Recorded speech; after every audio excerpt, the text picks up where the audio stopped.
economy with good jobs and economic growth and minimize environmental harm.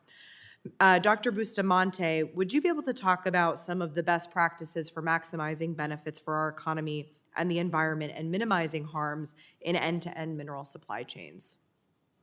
Yes, thank you for that excellent question.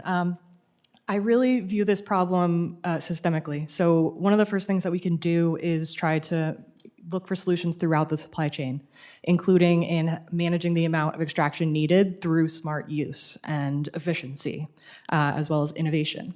What we need by today's standards may not be what we actually need in the future. Focusing further on prioritizing sectors that drive down prices for Americans. So clean energy technologies are increasingly the most affordable sources of power, and we would like to see that. Strong regulations are something that I actually think are a benefit and are an essential part of minimizing these harms end to end. Community benefit agreements, for example, and strong permitting build trust with communities. So this is something we want to see more of, not less. Thank you. We know that good industrial policy can deliver real benefits for Americans because we've seen it. So I would like to ask unanimous consent to enter into the record this April 2026 report from the Roosevelt Institute called "The Receipts, the Untold and Underappreciated Outcomes of Biden's Clean Energy Strategy." Without objection. Together, the Infrastructure Investment and Jobs Act, the CHIPS Act, and the CHIPS and Science Act, and the Inflation Reduction Act drove private investment and expanded industrial capacity across the country, raised wages, grew our skilled industrial workforce, and built stronger projects with more public support through community benefit agreements. We don't have to accept a race to the bottom. Our minerals policy can and must deliver for all Americans. Dr. Bustamante, one more question for you. Can you tell us how strong regulations actually make us more secure and competitive? Yes, so strong regulation is a way for us to actually see these projects go through without so much contention and allow us to compete responsibly in the global market. Having strong labor practices and being a leader in the global economy is something that would allow us to strengthen our position in the copper market, not weaken it. Thank you so much. I yield back. Thank you very much. As I alluded to, we have votes called towards the end of the first vote. So at this moment, the chair will call a recess and we'll come back after votes. Thank you.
can see some parallels with that in another industry that happens to be central to my state of Idaho, Nuclear, which is affiliated with Idaho National Lab. We do a lot of research there, and since we basically ignored or not paid attention to that industry since the 1980s, our workforce and our supply chain has been very, very depleted.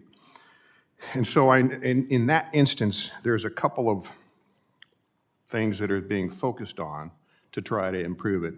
One is the utilization of AI, and the other is trying to increase the utilization of robotics. I want to just tee that up with you, given your testimony in the arena of copper mining, copper processing, and see if any of that is being looked at within the industry and your commentary on that.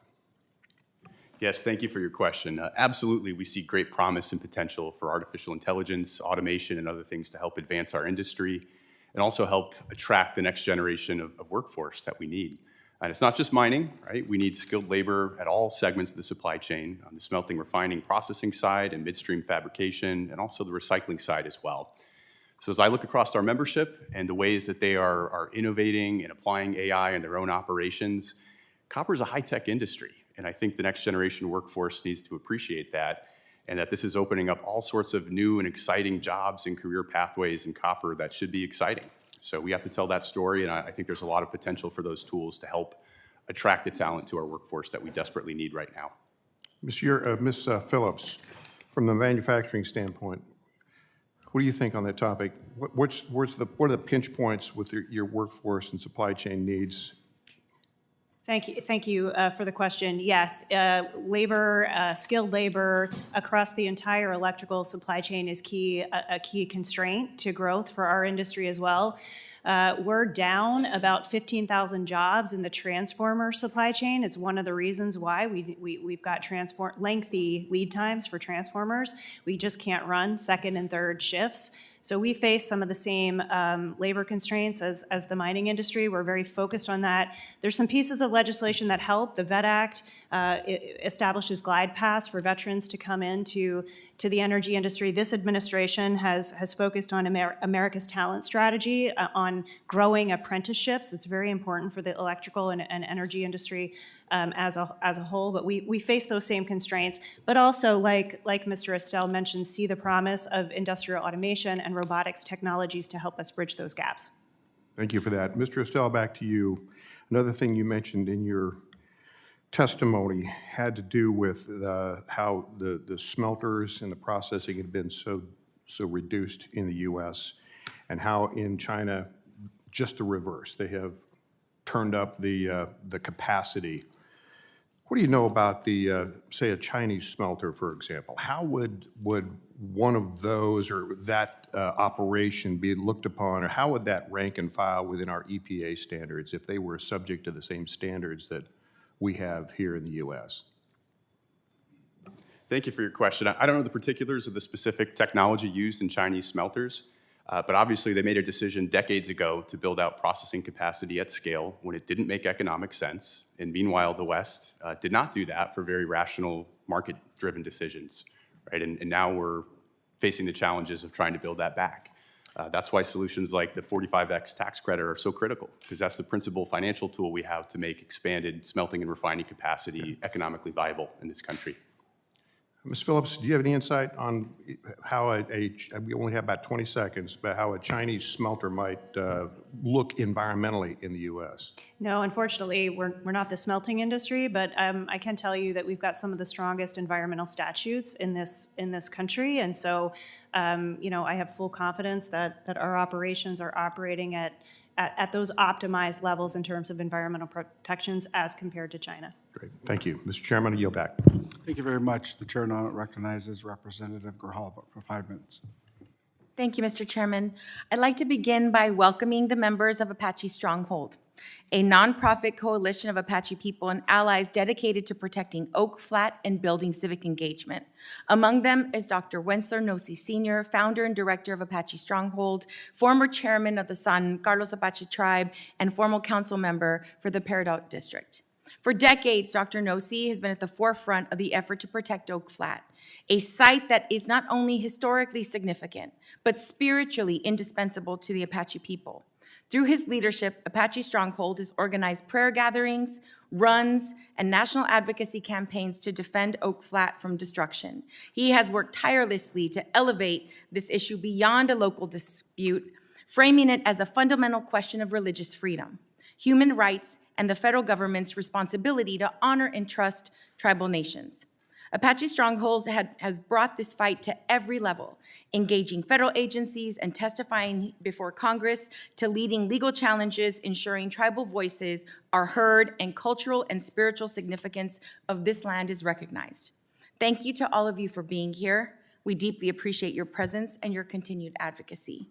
Dr. Nossi and Apache Stronghold their work underscores what is at stake in this broader conversation. Nearly 90% of U.S. copper reserves and resources are located within 35 miles of tribal lands. What this means is almost every new copper mine in this country will, in some way, affect tribal cultural sites, water resources, and air quality. Copper is undeniably important to modern society, but its importance does not outweigh concerns about cultural survival, environmental protection, and tribal rights. Now, nowhere is this tension more clearer than in Oak Flat, Arizona, the site of the proposed Resolution copper mine. Just last month, the Forest Service completed a land transfer, handing over federal land to the mining company despite longstanding opposition. It's important to be clear about what Resolution Copper represents. It is a joint venture between two of the world's largest foreign-owned mining corporations, Rio Tinto and BHP, formed to acquire public land at Oak Flat, extract American copper, and send much of it overseas, primarily to China. Even with this land transfer, the fight is far from over. That's why I introduced H.R. 7957 to protect the remaining areas of the Tonto National Forest to ensure tribal communities can continue accessing lands that have used traditional practices since time immemorial. This is just one of the fights we'll continue to have if we don't fundamentally reform the mining law of 1872. I ask for unanimous consent to enter into the record these testimonials from Chairman Rambler of the San Carlos Apache Tribe and Dr. Winsler Nossi of Apache Stronghold. Without objection. Thank you. Dr. Yergin, I'm confident that Resolution Copper is part of your 29 mine development statistic, and there is good reason that this mine has been contested for so long. It will permanently destroy a sacred site of Oak Flat, and I stand with the tribe in opposing it. I'd like to direct my questions to Dr. Bustamante. Dr. Bustamante, in your testimony, you talk about smart mining siting, which includes avoiding sacred, sensitive, and special places. Can you expand on why that is so essential for the 21st century? Yes, I can, and thank you for the question. So this type of conflict is actually exactly what we're hoping to avoid with better development process, a more thoughtful process from the start. This is really what we're advocating for in thinking about in advance where are the places that are most appropriate to mine, and we have to do better. There's a bad history of development in this country. So I think that it is essential, because if we want to see our ability to meet these challenges, we have to think about it up front. We have to do better, and I think we can. Can you expand on how efficiencies and efforts like improved recycling capacity can help us reduce the need for new mines in the first place? Yes. So I mentioned a specific study recently that has looked into that effect and demonstrated it quite powerfully from UC Davis, and we were able to see that under scenarios where there's aggressive recycling throughout the supply chain, it's very important that we understand recycling needs to happen not just with clean technologies, but with our legacy applications as well in buildings. That we were able to see over 30% reduction in the number of mines that would need to be opened through 2050. And this is, we're talking about dozens of real places, real sites, people, so it matters. Thank you. I yield back. Thank you, Representative Ezel. You're up for 5 minutes. Thank you, Mr. Chairman. Before I begin my questions, I would like to ask unanimous consent to enter into the record a letter from Southern Company supporting today's hearings. So moved, without objection. The letter states, as electricity demand increases and utilities undertake significant investments to support economic growth and new technologies and system resilience, copper availability has become an increasingly strategic concern for our industry. This letter demonstrates a major concern among industry for the copper shortfall that is predicted in S&P's Global Copper in the Age of AI Challenges of Electrician report. In Mississippi, a reliable electric grid isn't just important, it's essential. Much of our state is rural, and while our electric cooperatives serve nearly 2 million Mississippians across tens of thousands of miles of line, we also rely on investor-owned utilities like Mississippi Power, part of the Southern Company system, to keep energy flowing, especially along the Gulf Coast where we're seeing continued growth. And in my state, this isn't just about day-to-day demand, it's about being ready when things go wrong. We've seen firsthand what happens during hurricanes and severe storms along the Gulf Coast. When the power goes out, folks aren't worried about supply chains. They're counting on power to be restored quickly. That only happens if utilities have timely access to the materials and equipment they need. Ms. Phillips, I've heard from utilities serving regions like mine that they're beginning to see real strain in the copper-dependent supply chains, especially when it comes to critical equipment like transformers. They're dealing with longer lead times and more uncertainty, just trying to get materials needed to maintain, rebuild, and strengthen the grid. From your perspective, what kinds of delays and procurement challenges are your member companies seeing right now, and how is it impacting the ability to deliver equipment, especially in moments of need like storm recovery? Thank you very much for the question, Congressman. Our industry, of course, is not the utility industry, but we serve it with critical equipment, transformers, switchgear, wiring, cable, and unfortunately, we're dealing with an aging grid that requires investment, whether that's grid-enhancing technologies, reconductoring, demand response technologies behind the meter, because we've got unprecedented growth in electricity demand, and we see it, as far out as 2050. So these supply chains that are serving the grid as we're doing that build out and enhancing the grid are strained. I already talked about the labor constraints. We're constrained by materials like critical minerals, copper included, as well as electrical steel. So these issues matter. Right now, our industry sources most of our copper here domestically, as well as from Chile, Peru, Mexico, Canada. However, enhancing our own supply here in this country across the entire copper supply chain will help us and give us the confidence to meet the demand curve that's coming and the price shifting that we could expect in the future. Thank you. And as those challenges continue, I understand many of these utility contracts are tied to the price of copper. So when copper prices rise, then costs move quickly through the system. For rural states like Mississippi, where infrastructure costs are already higher per customer, what does that mean for affordability? And how could these supply chain pressures ultimately impact what families and small businesses are paying for electricity? Yes, that's true. Many contracts that our members have with utilities are indexed on commodities like copper, sometimes electrical steel, other critical minerals, because these contracts tend to be years long in duration, so there could be price fluctuations during the duration of those contracts. So the indexing is a real issue. If prices go up, prices go down, the contract costs also float. So having more domestic supply of all of these critical grid materials, critical minerals, copper, electrical steel, transformers, chips and semiconductors are very important in these applications as well, buffers us against those price fluctuations. Thank you, Ms. Phillips. Mr. Chairman, I yield back. Gentlemen, would you yield your balance of your time to me? Yes, I will. Go for it. So we know that there's this grand battle that's going on a global scale in China seeking world hegemony. They want to dominate the world. We all know that at this point if we have our eyes open. And I want to address a question to you, Mr. Juergen. Knowing that this is going on, and you speak about it, this concentration of refining power for copper that China has, talk about the leverage that they get as a result of them having this capability that is waning in the United States of America. Well, we saw already what that meant in terms of rare earths, that where they had a 90% domination. This is a 40, 50% domination, likely to continue to grow given the track that we have been on.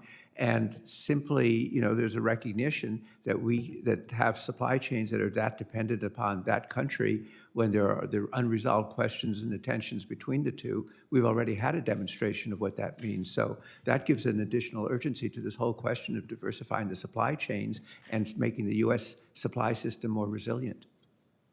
I yield. The gentleman yields back. Chair now recognizes Mr. Magaziner for 5 minutes. Thank you very much, Mr. Chairman. I'm glad that I have colleagues on both sides of the aisle and witnesses who agree on the importance of securing a strong supply chain for copper. Copper is essential for powering our economy. It's in our phones, our vehicles, our homes, and it's needed to keep electricity flowing. Global demand for copper is expected to rise 22% over the next decade, and the United States has a lot of work to do if we are going to make our supply chain more resilient. So I'm interested in learning more from our witnesses today. I'll start with Dr. Bustamante. My understanding is that recycled copper currently counts for about a third of U.S. supply. What do we need to do, or what can be done to increase our recycling capacity for copper so that we can, at least in part, meet more of our demand that way? Thank you for the question. My understanding is that this is really more of an issue of collection and setting up, having the necessary capacity to actually do the processing and recycling in the United States than it is a technology issue. So we need to start thinking now about how to really develop a strong and well thought out recycling infrastructure in the United States. We need a strategy. We need a strategy to, as you say, to build out the capacity and also to educate people and encourage people to recycle. Are there any, and I'll ask any of our witnesses, you know, if they'd like to weigh in on this point. I'm also curious if there are any lessons that we can learn from other countries that are even more resource constrained about effective strategies for recycling. If anyone would like to weigh in. Sir? I'll jump in. Thank you for the question. I think the recycling capacity is critically important. We also have to remember the significant lag time before the copper becomes available for recycling. Meanwhile, demand has increased almost exponentially, and we have these copper products that are in active service for decades. So even if we build out all this capacity domestically, it's still got to be all of the above: mining, recycling, and continued trade. I would like to spotlight the resurgence of America's secondary copper smelting industry. Around the turn of the century, we didn't have secondary smelters in this country. And now we've seen new investments, whether that's Veland Shelbyville in Kentucky, Ames Copper Group in North Carolina, Arubis Richmond in Georgia. They're all investing in these advanced capabilities to recycle more here, more end-of-life products rather than exporting it. But we have to protect those investments. That's why we're calling for precision-targeted export controls to counter some of China's predatory practices to take the feedstock. Yeah, I want to build on that, and again, any of our witnesses can weigh in on any of this. But you know, my understanding is that due to the lack of smelting capacity, a lot of what we mine, in addition to what we recycle, gets sent to China and is processed there. And so part of the equation here has to be responsibly looking at strategies to expand our own capacity to do this. What are the keys to getting that right and doing it in a way that is also environmentally responsible? Again, I'll ask anyone to weigh in. You know, again, I think the key is to make it economically viable, and that's where the 45X tax credit can help. And if we can make it viable, we'll do it here under the highest standards in the world, environmentally, labor, all of it. So it's important to make it the economic case for it so we can do it with the highest standards here. And Dr. Bustamante, do you have a point of view on what are the sort of key environmental mitigation components of this that we need to be mindful of? Not super specifically, but I think anytime we're dealing with smelting activities, we're concerned about air emissions, water emissions, energy use, and I think that enforcing the existing laws that we have on the book, keeping those strong, is really critical. Thank you. And with the remaining time I have left, I just want to remind my colleagues, you know, there's been a lot of talk here about our competition with China, and rightfully so. I would just note, for the record, that China is also outcompeting us right now in the development of renewable energy, solar, wind. They are exponentially growing faster than we are. The deployment of electric vehicles, China is way ahead of us. And so when we talk about needing to compete, that means across the board. And we shouldn't be, you know, kneecapping our own industry here in the United States when it comes to clean energy, when China and our other adversaries are continuing to go full steam ahead. So with that, I'll yield back. Thank you very much. The chair now recognizes Representative Tiffany from Wisconsin. Thank you, Mr. Chairman. And I would add that to the point that was just made, that nuclear and coal plants are being built apace in China also. Ms. Bustamante, you said that, in reading your testimony, I understand that you said that, like the other panelists, recycling cannot meet the demand. Is that correct? That's correct. No single solution can solve the problem. It's essential, and it will help us reduce the amount we have to do of more harmful activities. How many pounds of copper in a wind turbine? I don't have that off the top of my head. Several kilograms. So previously I had been told it was 7,000. I see my staff says it's between 8,000 and 10,000 pounds of copper in a single wind turbine. And so if we do this conversion that you're advocating for, NRDC, your organization, is saying we need to have this conversion to wind and solar, correct? Yes. Are you willing to sacrifice American farmland, as we are seeing in my state of Wisconsin? Tens of thousands of acres of some of the most beautiful farmland you'll find in the world is now being converted to wind and solar. Is that a good public policy choice? I think that deploying, clean and safe energy for America is a good policy. I think that the responsible siting of renewables is equally as important as siting of things like mining. Is it clean when many of those wind turbines and solar panels are coming from China, where they have much lower environmental standards? I mean, when you look at the entire life cycle, including disposing of these, where people they're having a great struggle at this point disposing of wind turbine blades. I mean, are we actually, when you look at the entire life cycle, are we actually making the right choice there?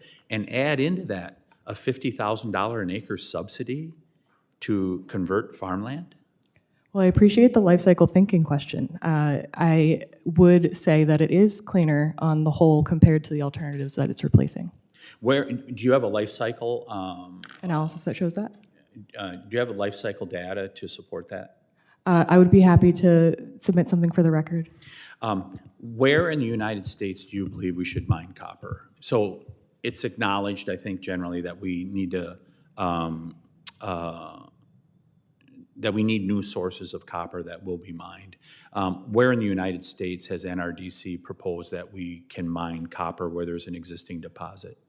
Well, NRDC is not the arbiter of where all mining happens, but we are interested in exploring these questions through research and currently are doing that, looking to identify what places have the most sensitivities, how those map onto existing deposits, mines we expect to open. Isn't that why we have the permitting process, is to make sure that we locate it in those places that is best? Actually, it's my understanding that the permitting process is to review the proposed project, not to consider alternative locations. So we hear this consistently from minority witnesses that have come before this committee throughout this session of Congress, where they're like, yes, we believe there should be more mining in the United States of America, but when I ask them, name a place where we should mine here in America, they can never point to a place where we should mine in America, having these enormous deposits that we have. And isn't it true, Mr. Estelle, that we have enormous amounts of minerals that, with significant deposits here in America, to be able to provide for all of our mineral needs, not just copper. Absolutely.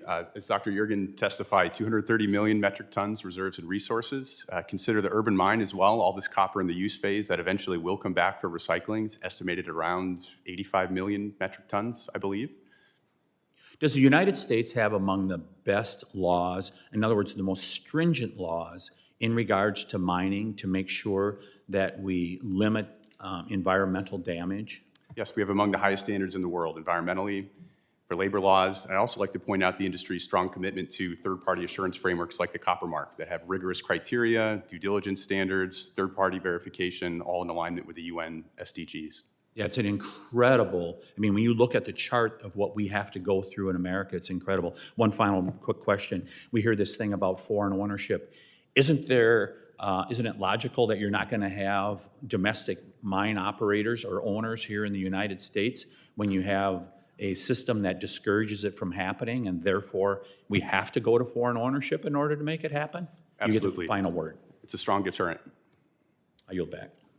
Thank you. Before I go to Representative Rivas, I do want to ask unanimous consent to enter into the record letters of support from 12 organizations working across the entire copper supply chain, ranging from upstream mining for copper ore to end users of the products and technologies we use every day in support of today's hearing.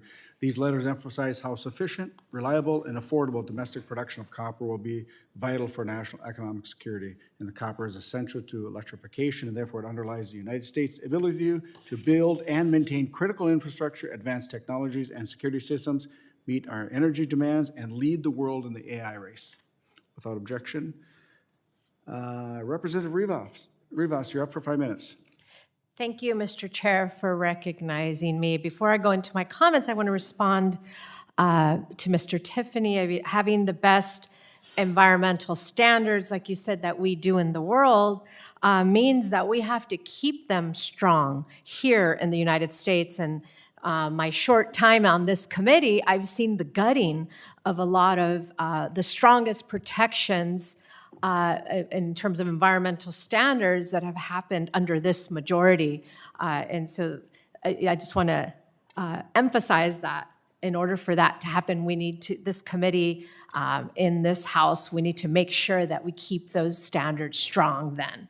But copper wire theft is causing public safety issues in neighborhoods in my district and a financial strain across the city of Los Angeles. My district has seen brazen and dangerous attempts to steal copper wires from streetlights and power lines. Copper theft has left neighborhoods without working streetlights and landlines being rendered useless for emergency responders and constituents who rely on them. In 2019, the city of Los Angeles reported over 20,000 requests for streetlight repairs. In 2024, the city received over 45,000 requests for these same streetlight repairs. For fiscal year 2027, I submitted a community funding project request to install anti-copper wire theft measures for city lighting infrastructure in my district. And this project would improve public safety and reduce future maintenance costs. However, Congress must address the root cause of these thefts, which is the black market demand for copper. I asked for unanimous consent to enter a story from KABC 7 broadcast from November 21st, 2025, entitled 7 on Your Side Digs Into Where Stolen Copper Wire Actually Ends Up. Without objection. Thank you. This illegal copper black market incentivizes bad actors to buy copper in bulk and ship it to China, where it gets repurposed for new copper wire that Americans end up purchasing again. This cycle leads to increased costs for communities across the country. And so far the solution from the majority seems to be to continue mining without any regards for the local community, waterways, or the environment. This method does not solve the black market cycle, it accelerates it. Instead of mining more, Congress must strengthen our domestic copper recycling system. Improving our domestic copper recycling system through proven circular strategies such as e-recycling and extracting post-consumer copper scrap. We need to find ways to increase legal above-board recycling. This will increase the copper supply, lower the cost burden on working families, create jobs, and improve public safety. Dr. Bustamante, can you point to any examples, systems, or strategies that other countries have set up to create a strong copper collection and recycling system? Thank you for that question. I think that globally we still have a long way to go. We all have a lot we can learn, but my understanding is that the European Union has many regulations that are really leading the way in terms of setting up more requirements, standards for recycled content and waste management, export strategies. So there's a significant amount that we can look to from places like the European Union and other ways. Okay, thank you. Do you think that these examples will help address the issues of the black market?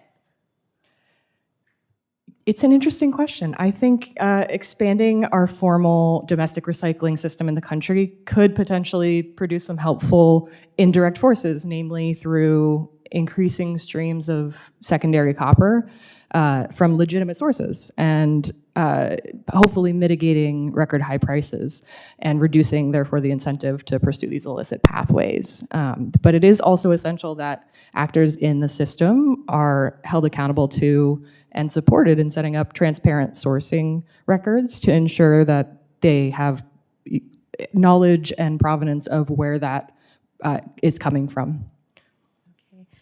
Thank you. By strengthening our copper recycling, our communities will be able to address the copper black market and ensure neighborhoods are bright and safe. Thank you, and I yield back. Representative Rivas, can I have your last 10 seconds? Thank you. I appreciate the fact that you're looking at copper theft because it is real.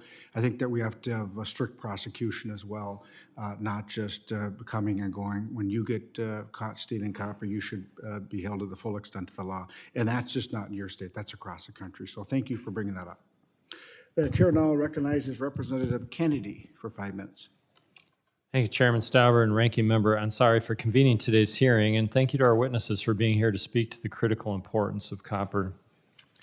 I do, Mr. Chair, ask unanimous consent to enter into the record a letter from the Utah Mining Association supporting today's hearing. Without objection. The letter states, quote, "Our state has a long history of responsible mineral development, a skilled workforce, established mining industry, and policymakers who increasingly recognize that minerals such as copper are foundational to modern energy systems, manufacturing, and national security. Utah has long held a position as the second largest producer of copper in the United States. Utah's copper producers demonstrate the diversity of projects and operating models that can contribute to the domestic supply chain," end quote. Utah stands ready to be part of the solution to this looming copper shortfall. This letter describes how Utah offers tangible examples of how domestic copper production can be increased in support of natural and national priorities. Utah's state motto is a single word, industry. It says a lot about who we are. For over a century, Utah has stood at the center of American industry, and that includes the copper story. The Kennecott Copper Mine has been running for more than 100 years and is one of the most productive and reliable sources of copper in the country. In my district, the newly operational Copper One mine, the world's first fully autonomous mine, is a sign not just of production strength, but of Utah's innovation and leadership.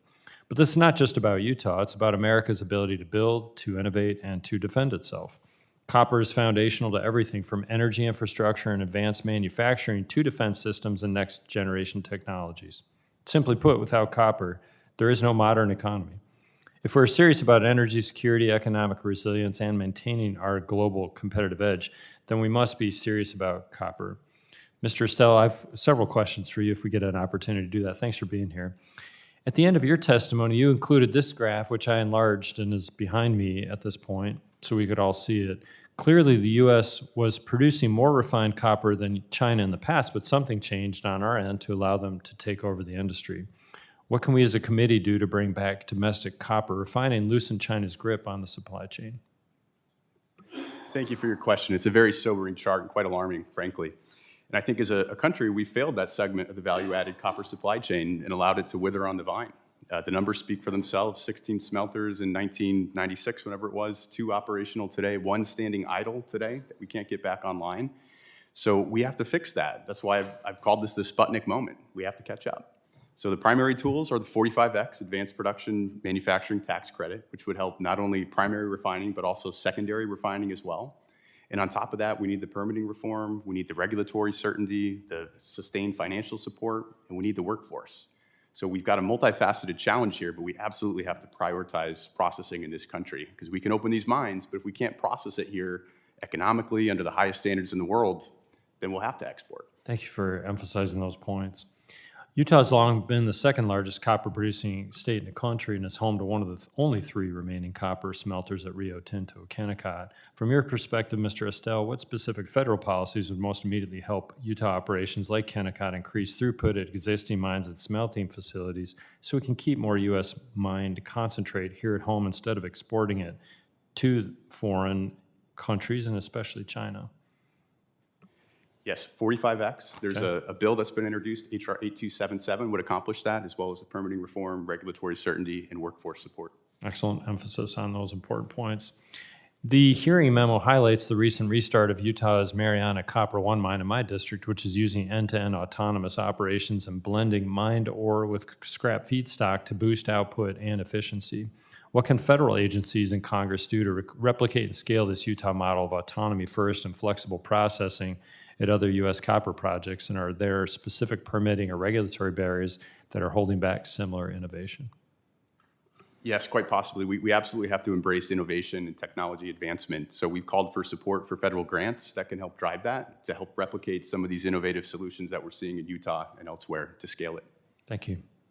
And this year, just to point out something that my state legislative colleagues have enacted, Senate Bill 254 creates a Critical Minerals Council, Critical Minerals Zones, with accelerated permitting and the Mines Center to validate processing technologies at industrial scale.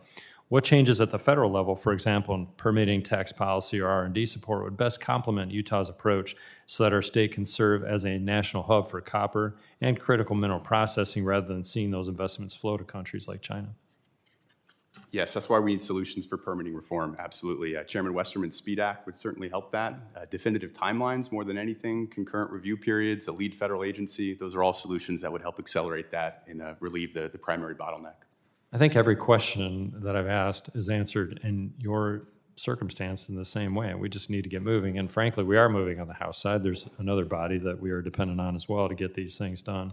My last question with the remaining time that I have is, as Congress considers national copper policy, what steps should we take to ensure rural mining counties in Utah and elsewhere have the workforce development infrastructure and long-term regulatory certainty that they need so that copper remains an engine of local prosperity instead of a bottleneck to economic growth? We have to lift up these communities and where copper operations can anchor the local economy so we can create jobs and, again, do it with the highest standards in the world. Thank you. Mr. Chair, thank you for that time, and I yield back.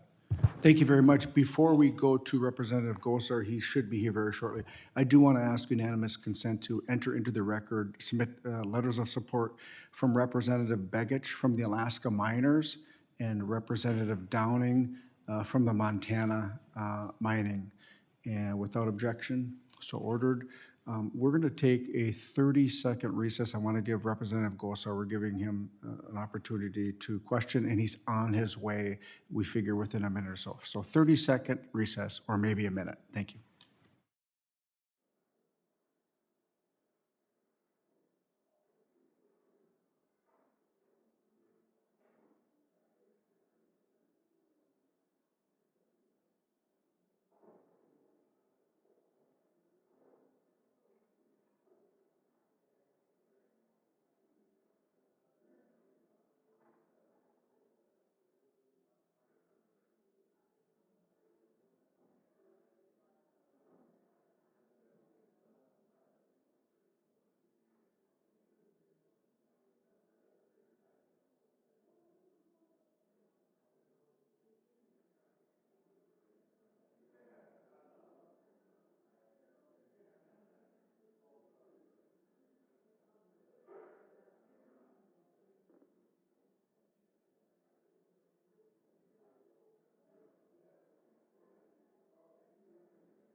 idea?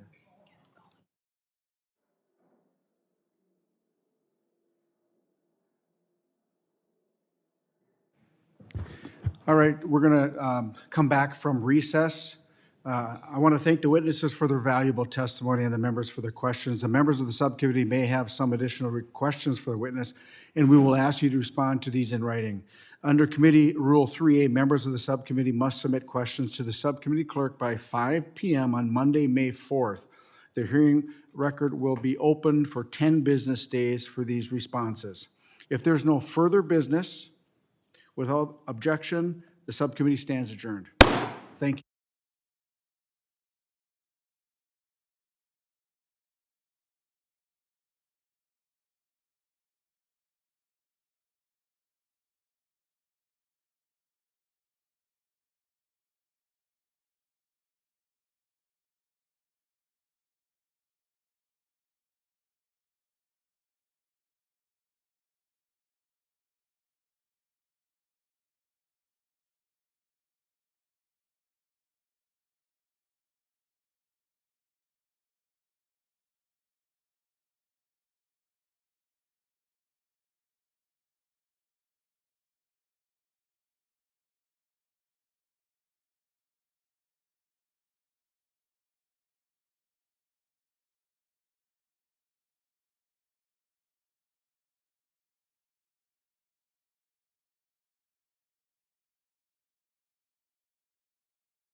The Subcommittee on Water, Wildlife, and Fisheries will come to order.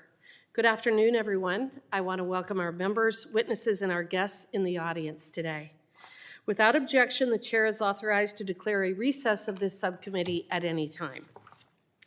Under Committee Rule 4F, any oral opening statements at hearings are limited to the chair and the ranking member. I therefore ask unanimous consent that all other members' opening statements be made part of the hearing record if they are submitted in accordance with Committee Rule 3.0. Without objection, so ordered. I also ask unanimous consent that the Congressman from South Dakota, Mr. Johnson, be allowed to participate in today's hearing.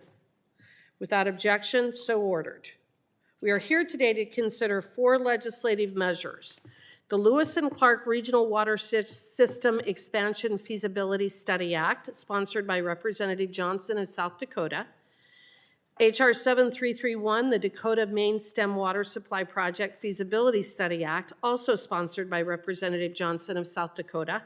H.R. 7515, to direct the Secretary of the Interior to convey the Nisqually Indian Tribe the Clear Creek Hatchery infrastructure, sponsored by Representative Strickland of Washington, and H.R. 8259, the Federal Water Projects Consultation Improvement Act of 2026, sponsored by Representative Bentz of Oregon.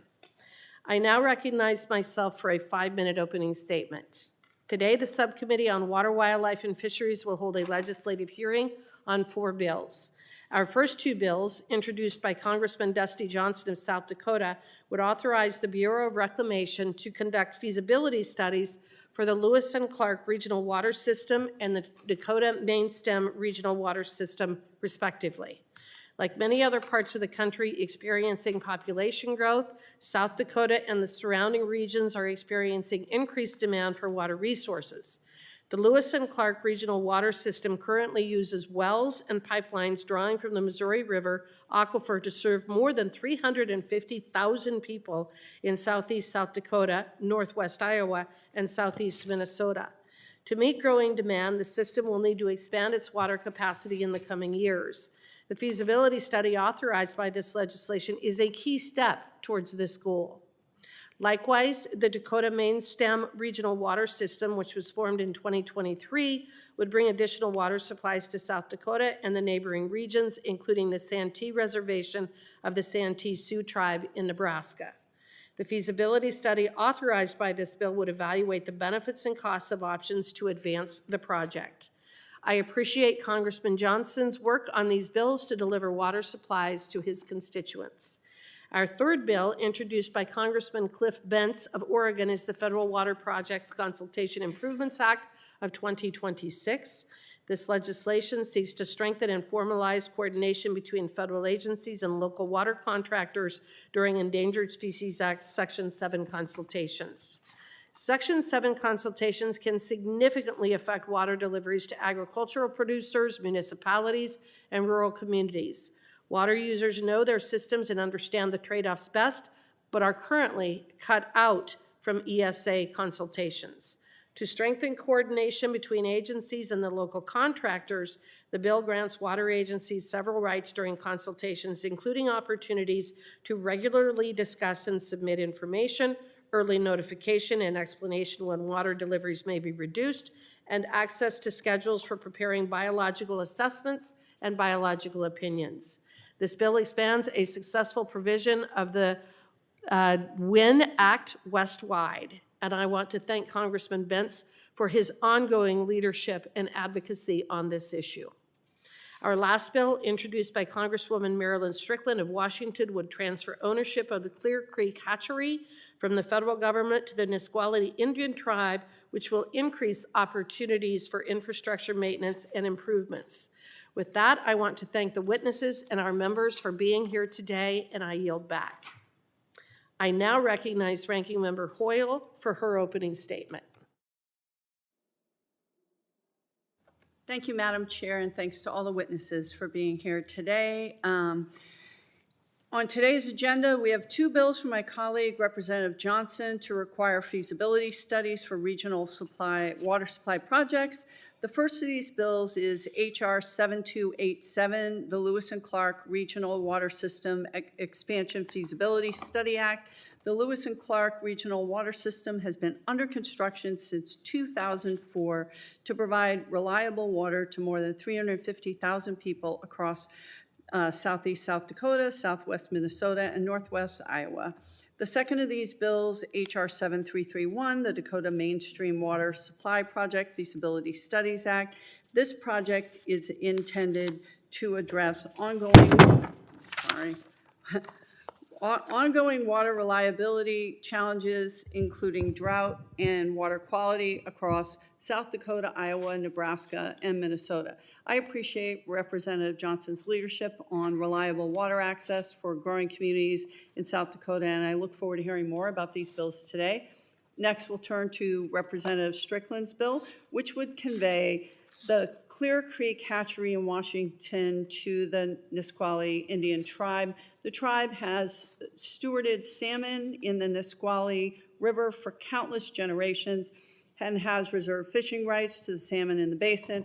Today, salmon produced by the Clear Creek Hatchery are necessary to meet the harvest goals and conservation obligations.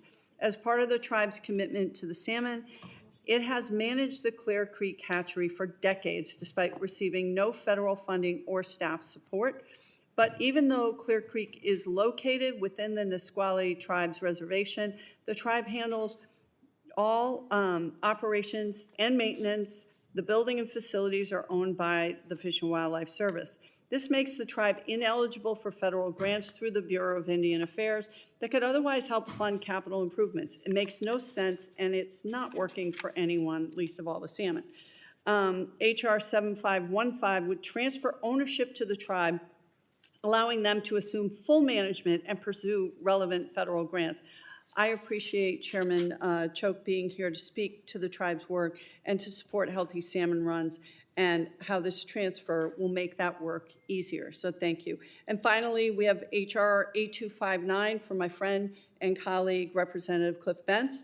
This bill would require the U.S. Fish and Wildlife Service and National Marine Fisheries Service to consult with water users as part of the endangered species review process for the Bureau of Reclamation water projects. While this bill would apply nationally, I know there's significant interest in these issues in the Klamath Basin, and I'd like to thank Ms. Nielsen for traveling here to discuss this bill. I fully support meaningful public input in federal decision-making, and I believe decisions are stronger when they do reflect input and collaboration from all stakeholders. I have concerns that this bill would increase the input opportunities for one type of stakeholder, though. Tribes, fishermen, conservation groups might not purchase federal water, but they do have a direct interest in ensuring water flows are sufficient for endangered salmon populations. It also adds procedural requirements that would effectively require the services to provide analysis on alternatives and provide justification for each component of a biological opinion. And I appreciate that transparency